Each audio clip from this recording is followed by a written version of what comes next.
കുവൈറ്റിൽ പ്രവാസികൾ നടത്തുന്ന നിയമലംഘനങ്ങൾ കണ്ടെത്താൻ വ്യാപക പരിശോധന. ചരിത്രത്തിലാദ്യമായി 4 സായുധ സേനകളെയും വിവിധ സർക്കാർ വകുപ്പുകളെയും അണിനിരത്തിയാണ് മെഗാ ഓപ്പറേഷൻ നടത്തിയത്. രാജ്യത്തെ എല്ലാ ഗവർണറേറ്റുകളിലേക്കും പരിശോധന വ്യാപിപ്പിക്കുമെന്ന് കുവൈറ്റ് ആഭ്യന്തരമന്ത്രി മുന്നറിയിപ്പ് നൽകി.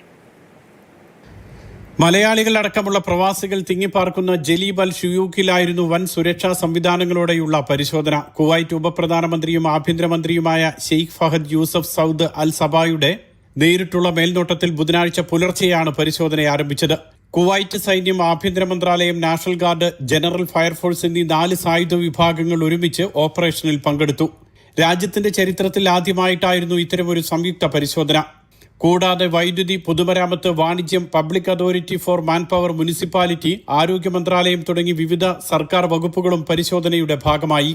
സർക്കാർ ഭൂമിയിലെ കയ്യേറ്റം, അനധികൃത കെട്ടിട നിർമ്മാണം എന്നിവ കണ്ടെത്തി ഒഴിപ്പിക്കൽ, അമിതമായ ആളുകൾ താമസിക്കുന്നതും സുരക്ഷാ മാനദണ്ഡങ്ങൾ പാലിക്കാത്തതുമായ ലേബർ ക്യാമ്പുകൾക്കെതിരെയുള്ള നടപടി തുടങ്ങിയവയായിരുന്നു പരിശോധനയുടെ ലക്ഷ്യം. ലൈസൻസ് ഇല്ലാത്ത വാണിജ്യ സ്ഥാപനങ്ങൾക്കും വിസാ നിയമം ലംഘിച്ച് താമസിക്കുന്നവർക്കുമെതിരെ നടപടി സ്വീകരിച്ചു. നിയമവിരുദ്ധമായി പ്രവർത്തിക്കുന്ന കെട്ടിടങ്ങളിലേക്കുള്ള ജലവൈദ്യുത വിതരണം വിച്ഛേദിച്ചു. ജലീബ് അൽ ഷുയൂക്കിലെ പരിസ്ഥിതി ആരോഗ്യ സാഹചര്യങ്ങൾ അതീവ ഗുരുതരമാണെന്നും പകർച്ചവ്യാധിക്ക് സാധ്യതയുണ്ടെന്നും ആഭ്യന്തരമന്ത്രി മുന്നറിയിപ്പ് നൽകി. പൊതുജനാരോഗ്യവും സുരക്ഷയും മുൻനിർത്തിയാണ് കടുത്ത നടപടിയെന്നും അദ്ദേഹം വിശദീകരിച്ചു. കുടിയൊഴിപ്പിക്കപ്പെട്ടവരെ താൽക്കാലിക കേന്ദ്രങ്ങളിൽ പാർപ്പിക്കും. വരും ദിവസങ്ങളിൽ കുവൈറ്റിലെ എല്ലാ ഗവർണറേറ്റുകളിലും ഇത്തരത്തിൽ പരിശോധനയുണ്ടാകുമെന്നും ആഭ്യന്തരമന്ത്രി വ്യക്തമാക്കി. Mathrubhumi news, Kuwait city.